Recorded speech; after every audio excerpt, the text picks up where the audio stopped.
Hi friends, welcome back to the internet cafe YouTube channel. இன்றைக்கி நம்ம இந்த வீடியோவில் எதை பற்றி பார்க்க போகிறோம் அப்படின்னா, நான் முதல்வன் ப்ரிலிம்ஸ் ஸ்காலர்ஷிப் எக்ஸாமுக்கு ரிசல்ட் வந்து இன்றைக்கி ரிலீஸ் பண்ணிட்டாங்க. அந்த ரிசல்ட்டை எப்படி நம்ம வந்து செக் பண்ணுறது, உங்களுடைய நேம் அந்த இடத்துல வந்திருக்கா வரலையா, அதை எப்படி நம்ம வந்து ட்ராக் பண்ணணும் அப்படிங்கிறத இந்த வீடியோவில் உங்களுக்கு ஷேர் பண்ண போகிறேன். வீடியோ வந்து ஸ்கிப் பண்ணாமல் ஃபுல்லாக பாருங்கள். கண்டிப்பாக உங்களுக்கு இந்த ஒரு வீடியோ நான் முதல்வன் இந்த ப்ரிலிம்ஸ் எக்ஸாம் எழுதிருக்கக்கூடிய எல்லா ஸ்டூடெண்ட்ஸுமே இந்த ஒரு வீடியோ ரொம்பவே சப்போர்ட்டாக இருக்கும். இந்த வீடியோவை அவங்க எல்லாருக்குமே வந்து ஷேர் பண்ணுங்கள். சரி, வாங்க இப்போ நம்ம டேரெக்டாக வீடியோக்குள்ளே போகலாம்.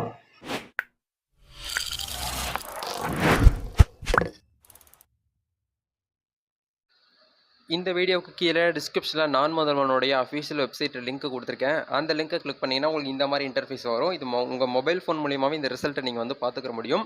அது எப்படி பார்க்கணும் அப்படிங்கிற உங்களுக்கு லைவாக காட்டுறேன். இந்த வெப்சைட்டுக்குள்ளே வந்தீங்க அப்படின்னா கீழே வந்து நீங்கள் ஸ்க்ரோல் பண்ணிட்டு வந்தீங்க அப்படின்னா உங்களுக்கு இந்த மாதிரி நான் முதல்வன் யூபிஎஸ்சி ப்ரிலிம்ஸ் ஸ்காலர்ஷிப் எக்ஸாம் ரிசல்ட்டுன்னு சொல்லிட்டு உங்களுக்கு ஒரு மெசேஜ் வந்து நியூவாக வந்து பிளிங்க் ஆகிட்டே இருக்கும். அதை வந்து கிளிக் பண்ணுங்கள். அதை கிளிக் பண்ணிங்க அப்படின்னா உங்களுக்கு நெக்ஸ்ட் விண்டோ வந்து பார்த்தீங்கன்னா பிடிஎஃப் வந்து டவுன்லோட் ஆக ஆரம்பிக்கும். அந்த டவுன்லோடை வந்து பார்த்தீங்கன்னா டவுன்லோட் பண்ணிவிட்டு ஓப்பன் பண்ணுங்கள். ஓப்பன் பண்ணிங்கன்னா அந்த பிடிஎஃப் வந்து இப்படி தான் இருக்கும். ஆக்சுவலாக வந்து உங்களுடைய அந்த அப்ளிகேஷன் நம்பரும் டேட் ஆஃப் பர்த்தையும் போட்டு நம்ம வந்து செக் பண்ண முடியாது. இப்போ இந்த எஸ்ஏ எக்ஸாமு, இந்த டிஎன்யூஎஸ்ஆர்பிலேருந்து எஸ்ஏ எக்ஸாமு, இந்த பிசி எக்ஸாமுக்குலாம் ரிசல்ட் எப்படி வந்து ரிலீஸ் பண்ணுறாங்க, ஒரு பிடிஎஃப் மாதிரி கொடுத்துட்றாங்க பார்த்தீங்களா, அதே மாதிரி யாரெல்லாம் செலக்ட் ஆகிருக்காங்களோ இந்த எக்ஸாமுக்கு அவங்களுடைய நேமு, அவங்களுடைய அப்ளிகேஷன் நம்பர் இந்த இடத்துல வந்து கொடுத்துருவாங்க. உங்கள் ஹால் டிக்கெட்டில் வந்து இருக்கக்கூடிய நம்பரும் இதில் இருக்கக்கூடிய நம்பரும் வந்து கரெக்டாக இருக்கா, சேமாக இருக்கா அப்படிங்கிற செக் பண்ணிங்க அப்படின்னா நீங்களுமே இந்த இடத்துல வந்து செலக்ட் ஆனதாக அர்த்தம். இதில் கிட்டத்தட்ட வந்து பார்த்தீங்கன்னா 950க்கும் மேற்பட்ட நபர்களை வந்து பார்த்தீங்கன்னா செலெக்ஷன் பண்ணியிருக்காங்க. பிசி கேட்டகரியில் வந்து எவ்வளோ மெம்பர்ஸ்ன்னு சொல்லிட்டு கொடுத்துருக்காங்க. ஜென்ரல் கேட்டகரியில் எவ்வளோ மெம்பர் வந்து செலக்ட் ஆகிருக்காங்க, அதே மாதிரி பிசி எம்எல்ஏ முஸ்லீம்ஸ்லேருந்து எவ்வளோ வந்து செலக்ட் ஆகிருக்காங்க, எம்பிசி டிஎன்சி கேட்டகரி எவ்வளோ செலக்ட் ஆகிருக்காங்க, எஸ்சி கேட்டகரியில் எவ்வளோ செலக்ட் ஆகிருக்காங்க, எஸ்சிஏல எவ்வளோ செலக்ட் ஆகிருக்காங்க, எஸ்டி பீப்புள் கேட்டகரி வந்து எவ்வளோ செலக்ட் ஆகிருக்காங்கன்னு சொல்லிட்டு தனியாக வந்து உங்களுக்கு டேபிள் காலம் மாதிரி கொடுத்துருக்காங்க. நீங்களும் தெரிஞ்சுக்கணும் அப்படிங்கிறதுக்காக. இதில் வந்து ஜென்ரலாக வந்து பார்த்தீங்கன்னா ரெகுலர் கேட்டகரி 188ன்னு சொல்லிட்டு உங்களுக்கு வந்து கட் ஆஃப் வந்து கொடுத்துருக்காங்க. ஏன்னா கட் ஆஃப் உங்களுக்கு வந்து தெரியணும்ல, அப்படிங்கிறதுக்காகவே உங்களுக்கு கட் ஆஃப் மார்க்ஸ் எல்லாமே இதில் வந்து கொடுத்துருக்காங்க. செக் பண்ணி பாருங்கள். பிசி கேட்டகரிக்கு 126 கட் ஆஃப் வந்து கொடுத்துருக்காங்க. அதே பிசி கேட்டகரியில் பிடபிள்யூடி கேட்டகரியாக இருக்கும் பட்சத்தில் உங்களுக்கு 106 கட் ஆஃப் அப்படிங்கிறவங்களுக்கு வந்து கொடுத்துருக்காங்க. சரிங்களா?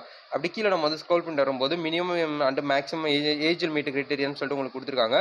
ஜென்ரலாக இருக்கக்கூடிய பீப்புளுக்கு வந்து 21 ஏஜ் வந்து 32 ஏஜுக்குள்ளே இருக்கக்கூடியவங்களும், பிசி கேட்டகரிக்கு வந்து 21 வயசுலேருந்து 35 வயசுக்குள்ளே இருக்கக்கூடியவங்களுக்கும் வந்து பார்த்தீங்கன்னா கொடுத்துருக்காங்க. அதே மாதிரி எல்லா கேட்டகரி வைஸும் உங்களுக்கு வந்து கொடுத்துருக்காங்க. அப்படி நம்ம கீழே வந்து ஸ்க்ரோல் பண்ணிட்டு வந்தோம் அப்படின்னா நம்மளுக்கு வந்து 5வது பேஜ்லேருந்து நம்மளுக்கான ரிசல்ட் அப்படிங்கிற வந்து ரிலீஸ் பண்ணியிருக்காங்க. இப்போ எப்படி ரிசல்ட் நம்ம வந்து செக் பண்ணணும் அப்படின்னா, இந்த இடத்துல வந்து பார்த்தீங்கன்னா சீரியல் நம்பர் கொடுத்துருக்காங்க. அது பக்கத்தில் வந்து அவங்களுடைய பேர், அப்ளிகண்டோடைய பேர் வந்து கொடுத்துருக்காங்க, கேண்டிடேட்ஸோடைய பேர்.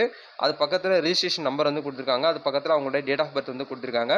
அதுக்கு பக்கத்தில் அவங்க எத்தனாவது ரேங்கிங்கில் இருக்காங்க அப்படிங்கிறதையும் இந்த இடத்துல வந்து கொடுத்துருக்காங்க. சரிங்களா?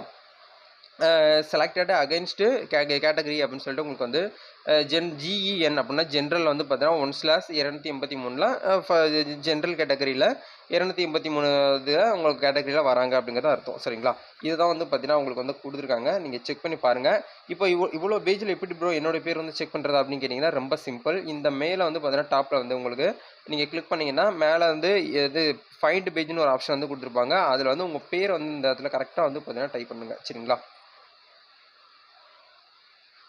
இப்போ எக்ஸாம்பிளுக்கு பிரியங்கான்னு சொல்லிட்டு உங்கள் பேர் இருக்குன்னு பட்சத்தில் இந்த இடத்துல நீங்கள் பிரியான்னு சொல்லிட்டு போட்டிங்கனாலே போதும், உங்களுடைய பேர் இந்த இடத்துல வந்துடும். அதுக்கப்புறம் உங்கள் ஹால் டிக்கெட்டில் வந்து உங்களுடைய அப்ளிகேஷன் நம்பர் வந்து சேமாக இருக்கா அப்படிங்கிறத செக் பண்ணிக்கோங்க. அதுக்கப்புறம் உங்களுடைய டேட் ஆஃப் பர்த்தும் வந்து கரெக்டாக இருக்கா அப்படிங்கிறத ஒன்ஸ் வந்து செக் பண்ணிக்கோங்க. சரிங்களா? இது எல்லாமே செக் பண்ணி முடிச்சதுக்கப்புறம் உங்களோட ரேங்க் வந்து எத்தனாவது ரேங்கிங்கில் நீங்கள் இருக்கீங்களோ அந்த ரேங்கிங் உங்களுக்கு இந்த இடத்துல வந்து கொடுத்துருப்பாங்க. சரிங்களா? டோட்டலாக இந்த 950 நபர்களில் நீங்கள் எத்தனாவது ரேங்கிங்கில் இருக்கீங்கன்னு தான் இந்த இடத்துல அர்த்தம். சரிங்களா? 204 ரேங்க் நீங்கள் எடுத்ததாக அர்த்தம் கிடையாது. ஏன்னா டோட்டலாக வந்து பார்த்தீங்கன்னா வந்து 150 மார்க்ஸ் தான் வந்து கேட்டிருந்தாங்க. பட் இந்த டோட்டலாக எல்லாரும் எழுதியிருப்பாங்கல்ல, அதில் அவங்க கால்குலேட் பண்ணதில் நீங்கள் வந்து 204வது ரேங்கிங்கில் இருக்கீங்க அப்படின்னு சொல்லிட்டு அர்த்தம். சரிங்களா? இதான் வந்து ஒரு ரூல். இது இந்த நான் முதல்வன் திட்டத்துக்கு நம்ம எப்படி வந்து ரேங்க் லிஸ்ட்டு எப்படி வந்து ரிசல்ட் அப்படிங்கிற மாதிரி செக் பண்ணுறது அப்படின்னு சொல்லிட்டு ஒரு ப்ரொசீஜரை தான் வந்து நீங்கள் ஃபாலோ பண்ணணும்.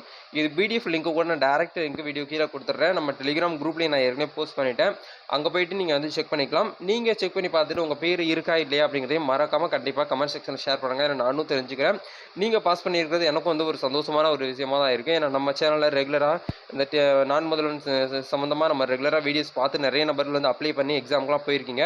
ஏன்னா நானும் தெரிஞ்சுக்கணும் இல்லையா, நம்ம சப்ஸ்கிரைபர்னால வந்து எவ்வளோ மெம்பர் வந்து இதில் வந்து பாஸ் பண்ண முடிஞ்சது, எவ்வளோ பேருக்கு வந்து ரிசல்ட் நம்ம தெரிஞ்சுக்கணும்ல அப்படிங்கிறதுக்காக தான் நான் வந்து கேட்குறேன். ஸோ முடிஞ்ச வரைக்கும் வந்து பார்த்தீங்கன்னா மறக்காமல் உங்கள் பேர் இந்த இடத்துல இருக்குது அப்படின்னா கமெண்ட் செக்ஷனில் வந்து கண்டிப்பாக வந்து பார்த்தீங்கன்னா மெசேஜ் பண்ணுங்கள். நானும் வந்து உங்களுடைய எல்லா கமெண்ட்ஸும் நான் வந்து படிச்சுட்டு இருக்கேன்.